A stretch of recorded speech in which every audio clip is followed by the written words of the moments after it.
Alright, so I've been reading this other Terry Farrell interview, and I left off at, man, why?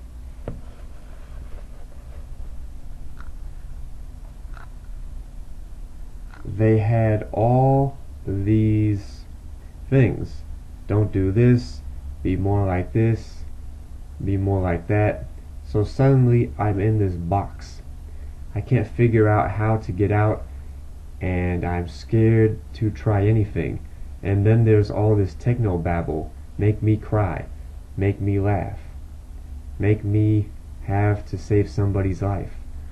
But I have to say, the subspace output of the deflector shields, blah blah blah. What do I do with that except stay up all night trying to memorize it? So Michael said, I'm so sorry.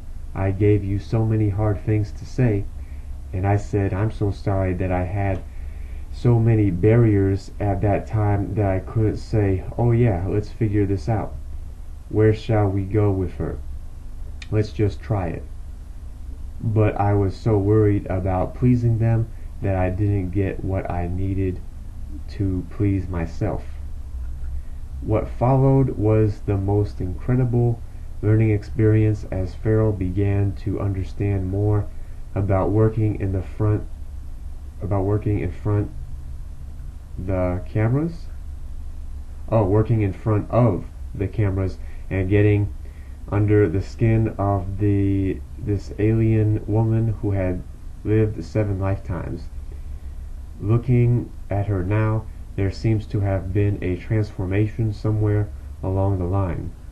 Now every time Dax walks on, she brightens up the screen, bringing a lightness of touch to even the most perfunctory dialogue. A lightness the character simply didn't have in the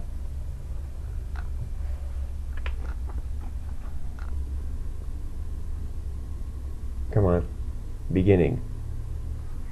Okay, before I keep reading there were some pictures. This looks like a picture somewhere on the station, and it says here, Dax has a little advice for Cisco about what to do with 500,000 tribbles.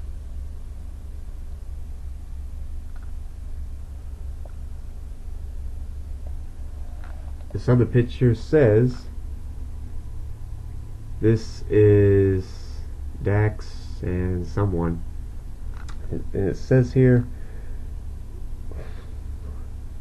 revealing a few more of those spots that go all the way down. Dax relaxes on vacation and let he who is without sin.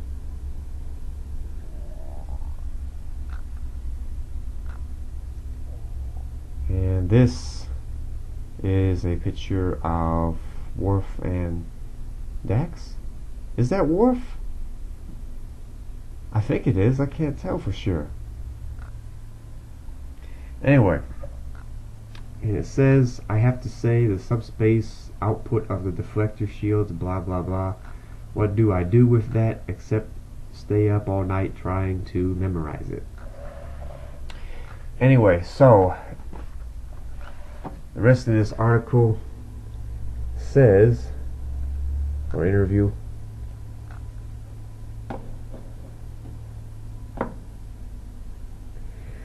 right, and I didn't have it as me either, says Farrell. I came to wonder, how would you enjoy life if you were 350 whatever years old? How would you enjoy people? Wouldn't you not take things so seriously? Wouldn't you'd watch them struggle, wanting to help them, but knowing they have to do it on their own.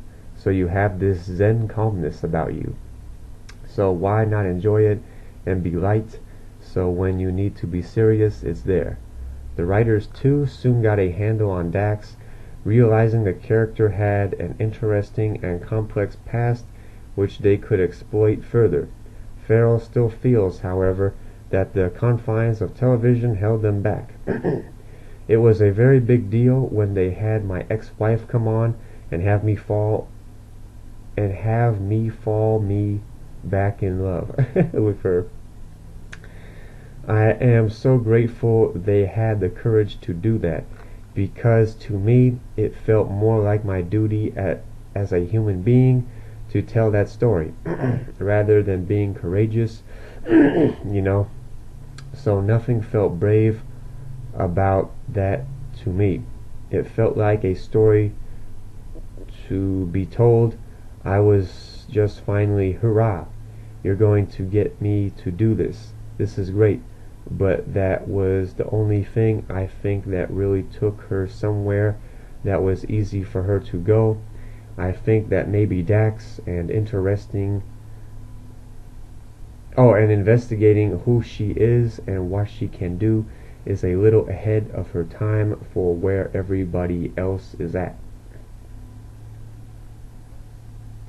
Then came Worf. The producers, having enticed Michael Dorn into the show to reprise his TNG role, needed to give him something to do.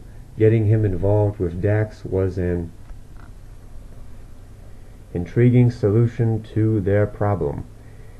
To see this slender alien woman equally at home in a Klingon battle and in a Klingon bed, not a place for the faint-hearted, brought another dimension to Dax. It also set up a relationship that the actress is very proud to have portrayed on screen.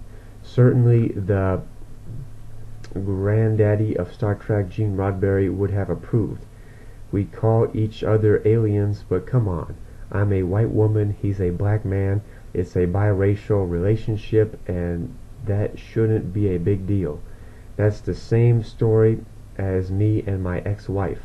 Do you love them? Does it really matter?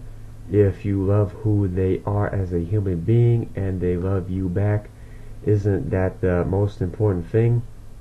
Isn't that the hardest thing for all of us to find? And isn't that what Star Trek is supposed to represent? All of us coming together and becoming one. Not England or America or South Africa or Australia, but one as the world. She even takes a little credit for moving the story in that direction. I met Michael 2 years before I got on Deep Space Nine. So when he came on, I'm like, yeah, Mike, come on. I'm going to flirt with you in that first scene that we have, and let's see where they take it. They took it and it worked. It's so easy because we know each other as friends. Like most friends, you have an argument, but when you're working together, you're totally cool and you get over it. We have a really good relationship, so we didn't need to work on that when we were doing it.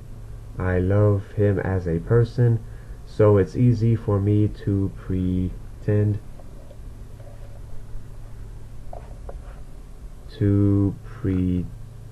when I'm looking at him that I love him. It's really awful to kiss somebody that you don't know. It's like, ooh, do you do you brush?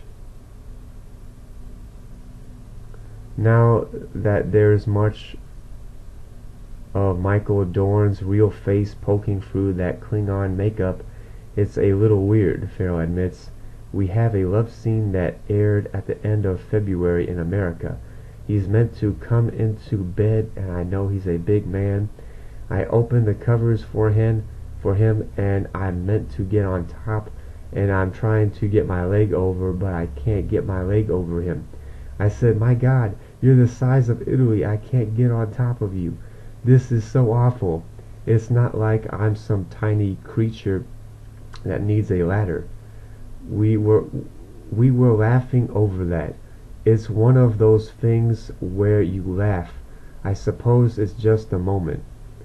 But we're laying there, and I've got running pants on and these horrible pasty things so you can see my back but not my breasts. So I've got giant band-aids on my breasts, and he has pajamas on and we're laying there just pretending to be sleeping. And they keep screwing it up. It's all the camera's fault, and we're getting hot because there's this horrible fake fur bed cover, and horrible bits of fake fur keep flying into your eyelashes and stuff. He says, you know, this doesn't feel real at all. This is Michael Dorn's voice. He's not doing a Worf voice, because if this was real, I'd be I'd be snoring right now. I looked up at him, and there's this weird face with all these awful teeth going. She does an impression of Michael Dorn laughing, squinting her face and sticking out her teeth like a cross between Bugs Bunny and Gerbil. When he smiles with those things in, it's just the weirdest look. We were laughing so hard we were crying. Then the crew starts laughing because they know how insane it is.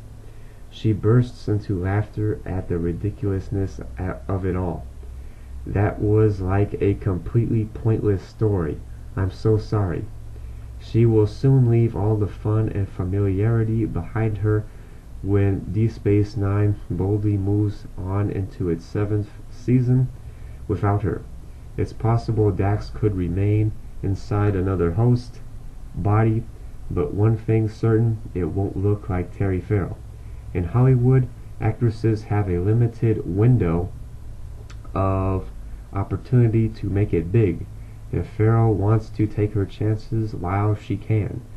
Before coming over to Britain, she auditioned for 2 movies and a new series, all comedies, and has her sights set on the future. She has no specific ambition or goals, and she is prepared to go where fate carries her. All she knows is that 6 years is an awfully long time to have been on one television series. You know what? I'm so grateful to God for that too. How many actors get the opportunity to work with people for 6 years? The same people. You really learn a lot more about yourself with the reflection of the same people in your life. More people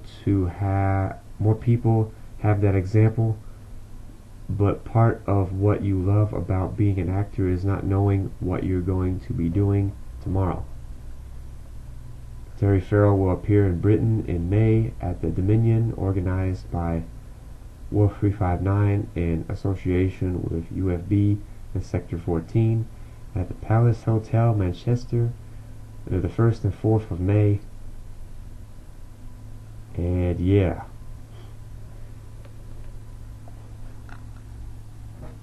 there is a picture of Dax and the engineer O'Brien. It says, Farrell was glad to see Dax getting an increasingly bigger slice of the action in successive seasons, but thinks that without her own input the character would have rapidly become stale.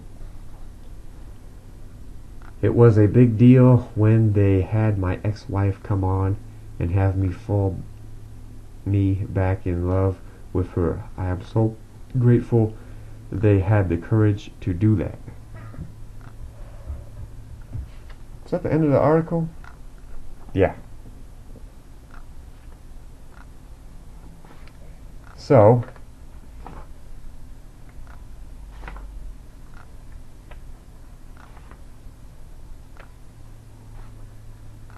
this is just some other parts here.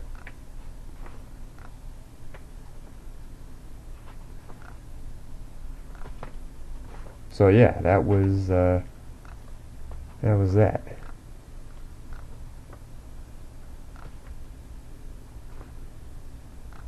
This is just some other stuff from